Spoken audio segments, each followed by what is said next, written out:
एक राष्ट्र एक चुनाव को लेकर उत्तर प्रदेश की राजधानी बख्शी तालाब एसआर ग्रुप ऑफ इंस्टीट्यूशन में भाजपा ने की प्रेस कॉन्फ्रेंस। बताया इससे क्या है फायदे आम जनता के लिए और वहीं सरकारों के लिए भी।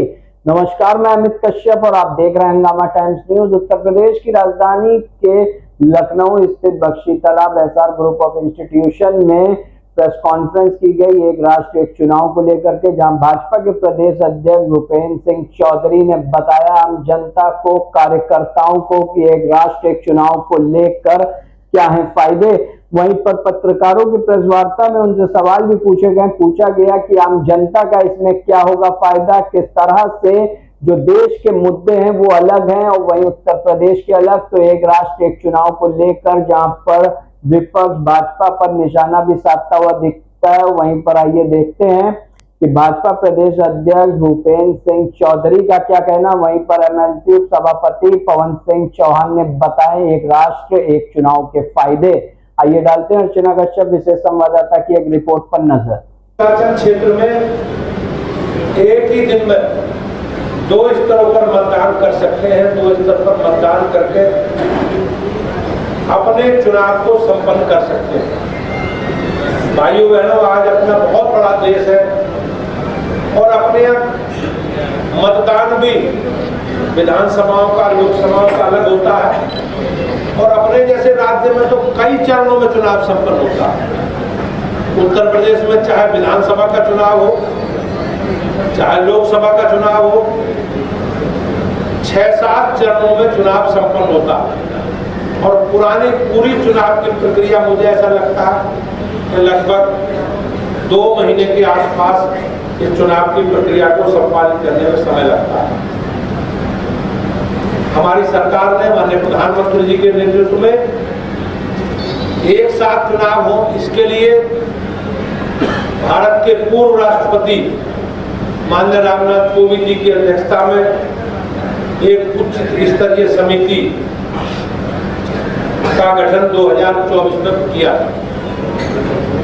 और इस समिति ने 18 सितंबर 2024 को जो अपनी रिपोर्ट दी है एक देश एक चुनाव के समर्थन में, उस एक देश एक चुनाव से जुड़ा संविधान संशोधन जो 129वां संशोधन और केंद्र शासित जो राज्य है उनसे संशोधित विधेयक भारत की संसद में पेश हुआ है और 12 दिसंबर को माननीय प्रधानमंत्री नरेंद्र मोदी जी की अध्यक्षता में हमारी 17 सितंबर को और मत विभाजन में लोकसभा ने इसे स्वीकृति प्रदान की है। इस बिल के पक्ष में 269 सदस्यों ने और बिल के विरोध में 198 सदस्यों ने अपना मत दिया और बहुमत से ये बिल पारित हुआ। भाइयों बहनों, इस पर और विचार विमर्श हो और पारदर्शी व्यवस्था के साथ डिस्कशन हो, जेपीसी व्यापक रूप से इस पर चर्चा करें। तो माननीय गृह मंत्री जी ने इस बिल को जेपीसी के समक्ष रखने का प्रस्ताव किया। हमारे लिए, देश के लिए, देश के संघीय ढांचे के लिए, लोकतंत्र के लिए ये बिल क्यों आवश्यक है, एक देश में एक चुनाव क्यों आवश्यक है, इसकी चर्चा मैं आप सब लोगों के बीच में करना चाहता हूं। भाइयों बहनों, आज हम लोग एक बहुत महत्वपूर्ण हिस्सा है और सबसे बड़ा भारत लोकतंत्र है। भारत का लोकतंत्र विश्व में सबसे बड़ा है। हम अपनी तरफ से यही प्रार्थना करते हैं आप लोगों से कि आप लोग एक देश एक चुनाव के लिए पूरी ताकत निष्ठा के साथ खड़े हो और भारतीय जनता पार्टी को समर्थन दें, जिससे कि देश आगे बढ़ सके, प्रदेश आगे बढ़ सके और विश्व में अपने भारत देश का नाम और मान सम्मान बढ़े। समय की बचत हो, पैसे की बचत हो, युवा शक्ति की बचत हो, यही हमारी कामना है। और बाकी अध्यक्ष महोदय जी ने आपको विस्तार में सब कुछ बता दिया है, इससे ज़्यादा आवश्यकता नहीं है। निवेदन है कि आप सब लोग इसके समर्थन में पूरे सहयोग से जोर से जोश से खड़े हो।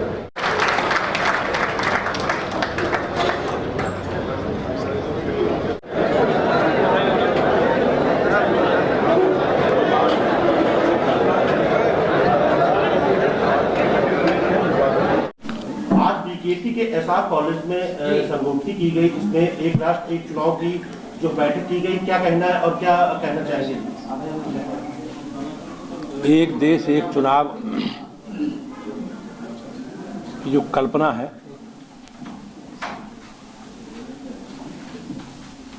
और उसके कारण जिस प्रकार की परिस्थिति देश में है, लंबे समय तक आचार संहिता लगती है, समय का भी दुरुपयोग होता है, संसाधनों का भी अपव्यय होता है। ऐसी इच्छा है हम सबकी कि देश में विधानसभा लोकसभाओं के चुनाव एक साथ हो, और इसके लिए भारत की संसद से जो बिल है वो पारित हो गया है। आज हम सब लोग, हमारी पार्टी ने सभी जिलों पर एक विचार गोष्ठी एक देश एक चुनाव को लेकर सभी जिलों में हम कर रहे हैं। तो एक जनजागरण की दृष्टि से लोगों को इसके महत्व के बारे में, देश के हित में है एक देश एक चुनाव, उसकी चर्चा हम सब लोग सभी जिलों में जाकर कर रहे हैं।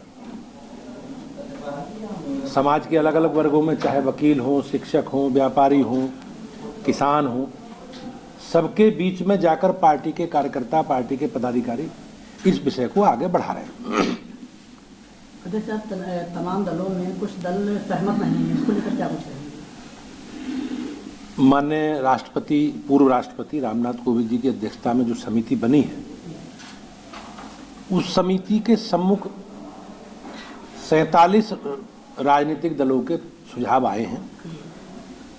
उसमें 32 राजनीतिक दलों ने इस प्रस्ताव के पक्ष में अपना मत दिया है, समर्थन दिया है। 15 दलों ने जो भी कारण रहे होंगे उसमें उन्होंने असहमति दी है। ये लोकतंत्र है, बहुमत इसके पक्ष में है। लेकिन मैं सभी दलों से ये देश के हित में, समाज के हित में आज की जो आवश्यकता है, महती आवश्यकता है कि एक साथ चुनाव हो तो निश्चित रूप से समय बचेगा, साधन बचेंगे, संसाधन बचेंगे, और बार बार लोगों से चुनाव के कारण जो लोग मतदान के प्रति उदासीनता लोगों के बीच में रहती है, वो उदासीनता भी कम होगी। और आप अगर आकलन करोगे कि 5 साल के कार्यकाल में लगभग 1.5 वर्ष चुनाव की आचार संहिता के कारण विकास कार्य प्रभावित होते हैं। सरकार को 5 साल काम करने के बजाय 3.5 साल काम करने का ये अवसर मिलता है। तो अगर एक समय चुनाव होंगे तो हम लोग एक बार में ही सारी चुनाव की प्रक्रिया को संपादित करा देंगे। जातीय जनगणना को लेकर चल रहा है, तो इससे किस तरह से देखते हैं? जाति जनगणना, आजादी से पहले जाति का जनगणना होती थी, लेकिन आजादी के बाद जनगणना, जाति जनगणना नहीं हुई। जनगणना हुई लेकिन उसमें केवल अनुसूचित जाति और अनुसूचित जनजाति के ही आंकड़े प्रकाशित हुए। माननीय प्रधानमंत्री जी के नेतृत्व में भारत के मंत्रिमंडल ने ये तय किया है कि आने वाली जनगणना में जाति का आंकड़ा भी अलग से रखेंगे। ये निश्चित रूप से सरकार का एक ऐतिहासिक कदम है और हमारी पार्टी का और हमारी सरकार का हम सब लोग उसका स्वागत करते हैं, अभिनंदन करते हैं। और देश में सामाजिक समरसता के लिए समाज के सभी वर्गों को लक्षित करके उनके विकास के लिए इस पर बहुत अच्छा काम होगा। धन्यवाद।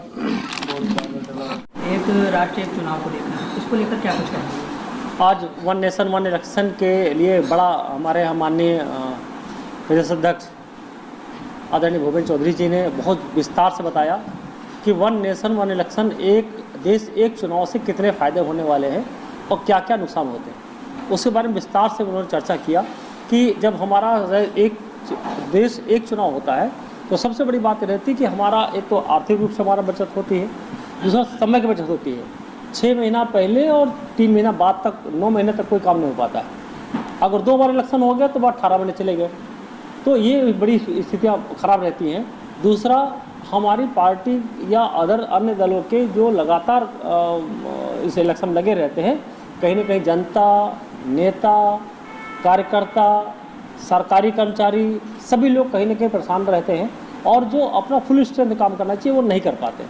अगर एक राष्ट्र एक चुनाव सही समय पर होना शुरू हो जाएंगे, निश्चित है हमारी भारत का विकसित देश बनाने में, आज जो विकासशील हमारा देश है तो विकसित देश बनने में देर नहीं लगेगी।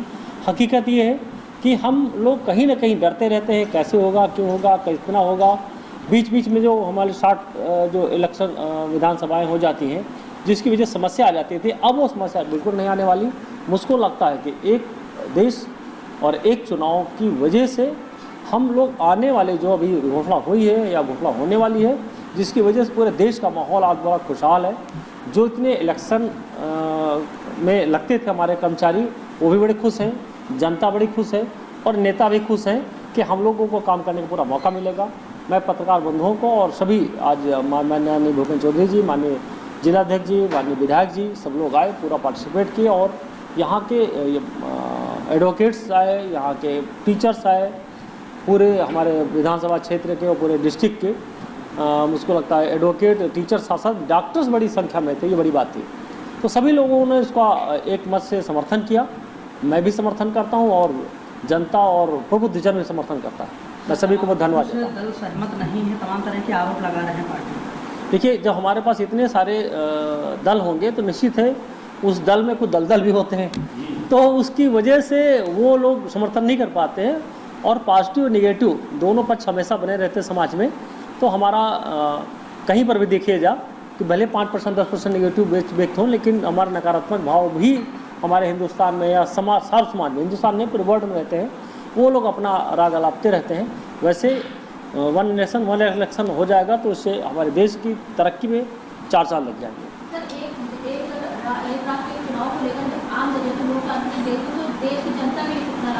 देखिए, जनता को ही सबसे ज़्यादा लाभ है, उस जनता के लिए किया जा रहा है। हकीकत ये है क्योंकि जनता को कहीं ना कहीं सफ़र करना पड़ता था, 1.5 साल 1 साल 1.5 साल, पूरे साल भर में यही इलेक्शन ही हो रहे हैं। तो उस जनता की को सुविधाएं पहुंचाने के लिए और लगातार कहीं असुविधा न हो, उस जनता को सर्वांगीण मतलब चारों तरफ से उसको सुविधा मिल सके, इसी बात के लिए एक राष्ट्र एक चुनाव के लिए प्रक्रिया चल रही है। ये पहलगाम बड़ा कायराना हमला हुआ है। हकीकत में पूरा देश का पूरा विश्व उसको निंदा कर रहा है।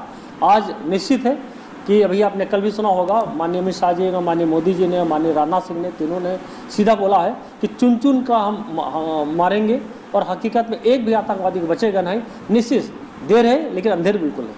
पाकिस्तान अभी तक घबरा गया है, अलग अलग से बयान जारी हुए हैं मंत्रियों के, क्या बिल्कुल सही कह रहे हैं आप। मंत्रियों के साथ साथ में वहाँ के जो राष्ट्रपति हैं, वहाँ का जो कमांडर इन चीफ है, जो वहाँ के प्रधानमंत्री हैं, जो विदेश मंत्री हैं, सब बिल्कुल हालत पतली है। आपने देखा होगा इस वक्त चेहरा उनका बदले हुए हैं। निश्चित है कि उनको डर है कि किसी भी समय भारत हमला कर सकता है। उनको ये भी पता है कि जो सत्य असत्य होते हैं, जो सत्य का जो मार होती है, सत्य का जो एक आक्रमण होता है, असत्य कभी नहीं चल सकता है। और जो झूठी राह, भ्रष्टाचार राह पर, आतंकवादियों के राह चलते हैं, वो कभी भी राष्ट्र को अच्छा राष्ट्र नहीं बना सकते हैं। जिसकी वजह से उनके पाकिस्तान में जहाँ पर 600 रुपये किलो आटा मिल रहा हो, उस देश का कितनी हालत पतली है आप कल्पना कर सकते हैं। जो पाकिस्तान के लोग वापस जा रहे हैं उनको बॉर्डर पर ही रोके दे रहा है, पाकिस्तान एंट्री नहीं दे रहा है, तमाम तरह की उनको भी दिक्कतें हो रही हैं। 2 चीज़ें हैं। वो जो पाकिस्तान हमेशा नकारात्मकता वाले हमेशा उन्होंने भाव अपनाए हैं।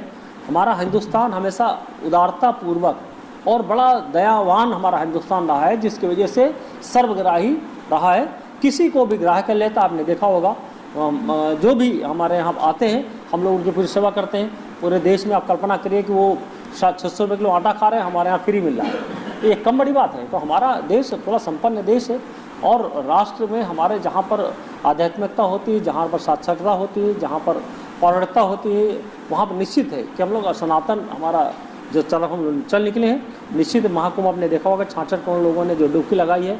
अभी हम भी गए थे, पहले भी गए थे, शानदार व्यवस्था रही। और जहाँ 66 करोड़ लोग आकर के यहाँ स्नान, अमृत स्नान करेंगे, वहाँ की बात ही अलग होगी। दिव्य भव्य कुंभ रहा है।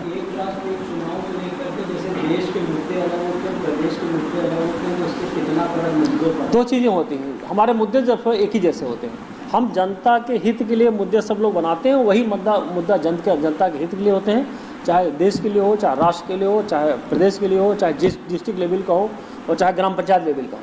हम कहीं ना कहीं जनता को लाभ पहुंचाने के लिए काम करते हैं और निश्चित जनता को लाभ पहुंचाएंगे। हंगामा टाइम्स की तमाम खबरों को देखने के लिए हंगामा टाइम्स को सब्सक्राइब कर लीजिए और बेल आइकन दबा लीजिए। अगर आपको ये वीडियो अच्छा लगा हो तो लाइक बटन प्रेस कर अपनी प्रतिक्रिया हमारे कमेंट बॉक्स में देना मत भूलें।